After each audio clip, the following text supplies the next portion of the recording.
Hey everybody, welcome back. Today I'm going to be doing my review for the Revolution R180S Smart Toaster. Is this thing worth the giant price tag? Watch this video and find out. So you ready? Let's get into this.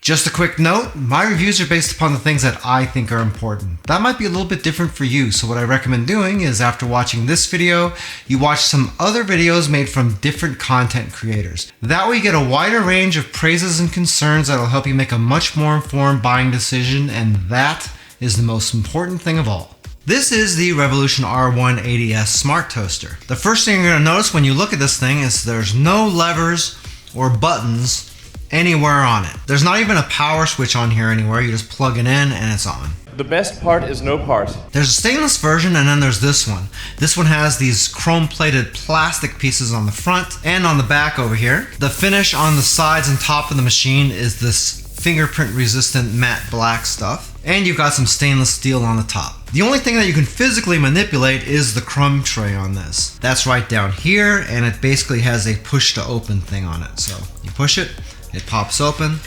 You can pull out your crumb tray like this, clean it up, and then slide it right back into the machine. The toaster will even remind you every so often to empty the crumb tray. In fact, it'll put a big notification up on the screen, and until you change that crumb tray, it's gonna stay there and you can't use it. When you're not using it, the screen on the front gives you the time, the date, and the current weather. If you don't like the analog clock, you can change it to a digital 12 or 24-hour clock, or you can even remove the time altogether. The dimensions on the toaster are about 12 inches long, 6 inches wide, and about 8.5 inches tall. And as far as power goes, it'll use up to 1440 watts. Revolution toasters have something called Instaglow technology. Basically what that means is once you turn the machine on, it heats up almost instantaneously, which saves about 20 seconds or so on your toasting. Also with that, the toaster is supposed to produce much more even and consistent heat. Everything on this toaster, other than the crumb tray, is controlled by the touchscreen. And yes, that's correct. It is 109 degrees right now, and we are expecting it to get to 116. Gotta love the Vegas area. When you activate the machine, you'll see that you have several different types of toasting that you can do.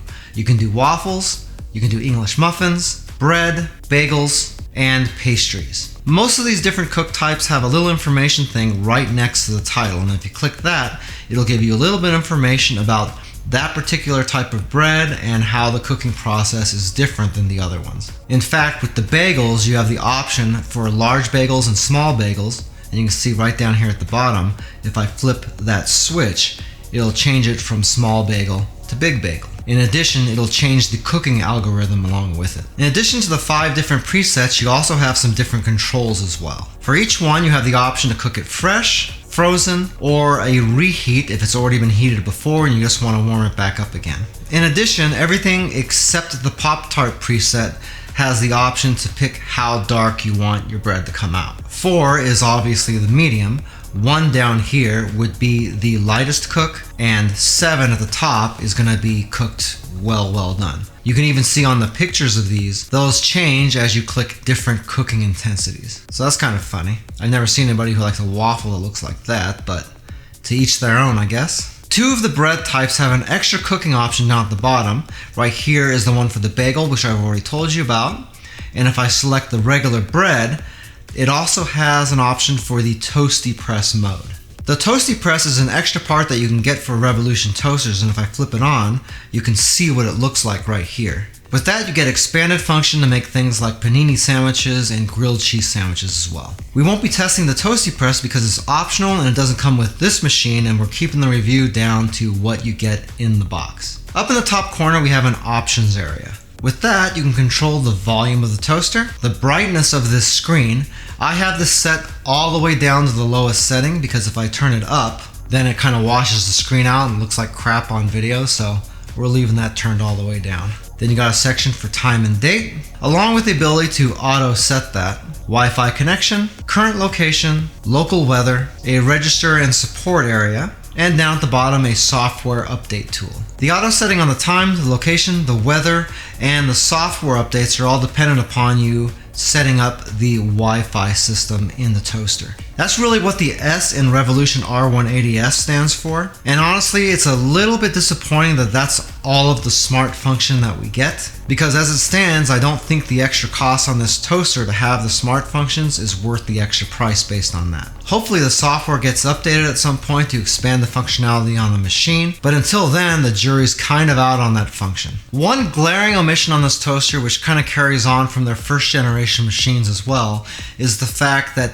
this only holds standard size pieces of bread. As much as these cost, they really should have the ability to hold either 4 slices of bread or longer pieces like this. Because as it is, this machine really is useless for long pieces of bread unless you're trying to put them in this way or you're cutting them in half. If you put them in this way, it's only going to cook up to about right there, and then you're going to have to pick the bread up, flip it in the other way, and toast it again. At this price, I feel like that should have been a no-brainer. Especially on this, since it is a second generation toaster, it's really something that should have been included this time around. Hey, by the way, if this is your first time here and you want to learn some cool new recipes, get some great cooking tips and tricks and all sorts of other kitchen related things, then start now by subscribing to the channel and clicking the notification bell so you never miss a thing. To test this machine, we're going to try each one of the presets and see how each one turns out. But first, we're going to do a baseline by taking regular bread, and I'm going to lightly toast one at the 1 setting and then another one at the 7 setting, just so you can see the range of how dark this machine will cook it. But for all the main tests, I'm going to leave the darkness set right in the middle like that. Also for the light and dark test, I'm going to use those long pieces of sourdough I was talking about before. As you can see, I have to cut these in half to put them in my $300 toaster. Alright, so we'll go on bread, leave it on fresh, put that at 1, and let's see how this turns out.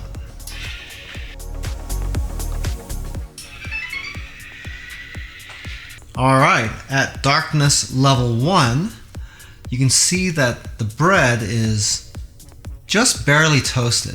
In fact, if you're looking at it on camera, it looks like it's not cooked at all, but it is crunchy. Looks like both pieces are cooked the same. It can't get much lighter than that, and it is crunchy, it's not soft. It's warm in the middle too, so that's looking promising. Now we're going to try that again, except we're going to set that bread all the way up to 7, and it's probably going to look something like that.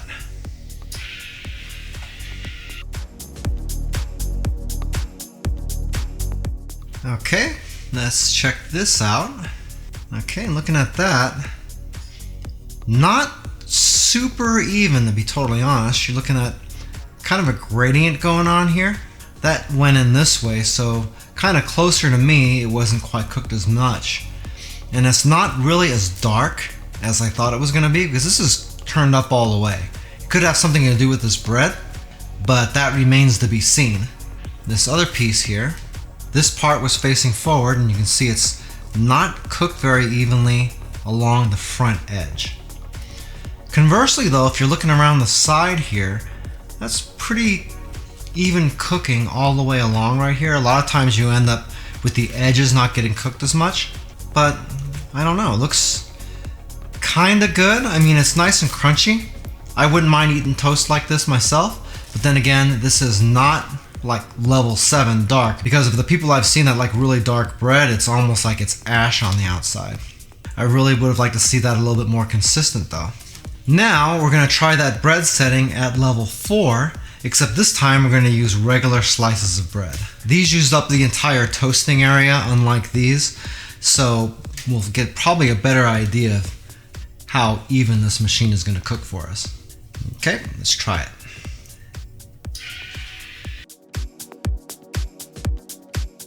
Okay, at level 4, looking at this bread, I don't know, it depends on what you think. I think it looks pretty good. It's kind of lightly toasted. I can see all the bars across it here. It is toasted all the way pretty close to the edges here. That side you could probably see a little bit better. So on one side, I don't know. This one's pretty evenly toasted. This one seems to be toasted a little bit more on this side, a little bit less on this one. It is nice and crunchy all the way around, but I do feel like there's some edges around here that aren't quite as much. Is it good enough for the cost of the toaster? I don't know, that just kind of depends on you. Honestly, I really don't have a problem with this though.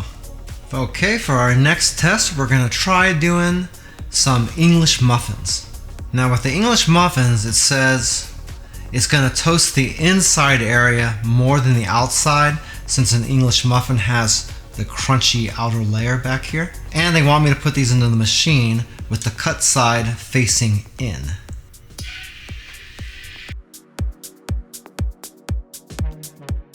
Okay, now the English muffins. And you know what? These English muffins came out nice. You can see how even the browning is on this. It's nice and crunchy. The outside looks like it didn't do a whole lot to it. In fact, when I've used English muffins in regular toasters, the outside for me always gets annihilated because it's cooking both sides evenly. So this has probably been the first part that I've really saw the difference in having an expensive toaster like this. Let's take a look at the other piece. Looks like the same type of thing here. Got a couple of cooked spots on here that are a little bit more done, but those are sort of air pockets here that there's nothing in, so there's nothing really there to cook. I'd imagine that that's going to create a problem. But again, nice, crunchy, really evenly cooked on the cut side, and that outside, crunchy, but not messed up either. So I'll say that's pretty good. Okay, next we're gonna try doing some bagels. This bagel, I don't know if we're gonna consider this a large deli bagel or a regular size bagel. It's much bigger than regular size bagels, but it's not huge like a deli bagel either. But I'm gonna go ahead and say that this would be large. So we'll go ahead and flip the switch down here at the bottom for a large bagel. I'm gonna leave it at 4. And for the bagels, they want you to cook these the same way we do the English muffins, with the cut sides facing in. In fact, there's even a little graphic right here reminding you about that. Okay, let's try out the blueberry bagel.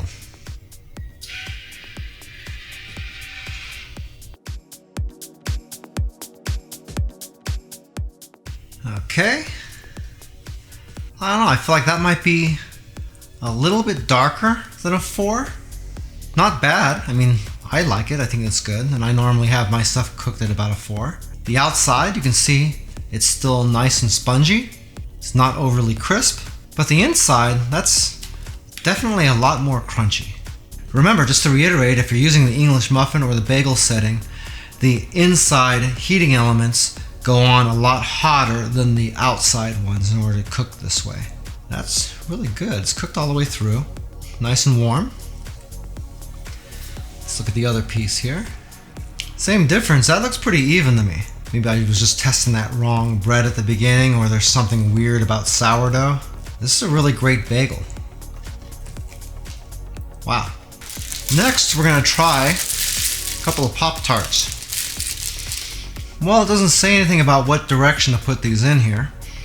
I'm just gonna assume maybe the frosting side towards the middle.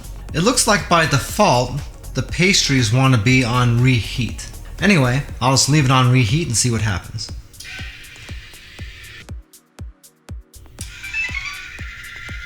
Well, that did absolutely nothing, so maybe I'm wrong on that. Let's try doing this again. Except this time we'll just put it on fresh.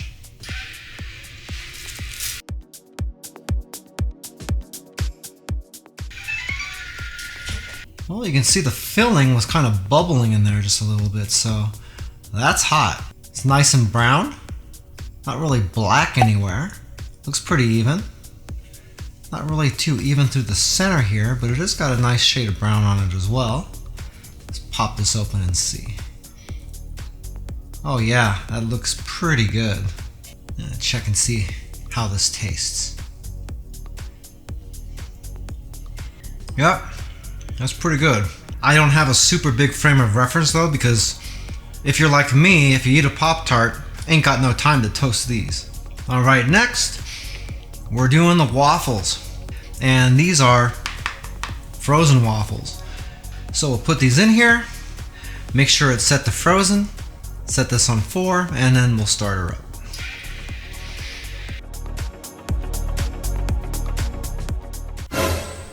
Somebody over there knows I got a bunch of bread. Okay, let's see the waffles. Looks just like the picture, doesn't it? I think that's pretty even. Looks good.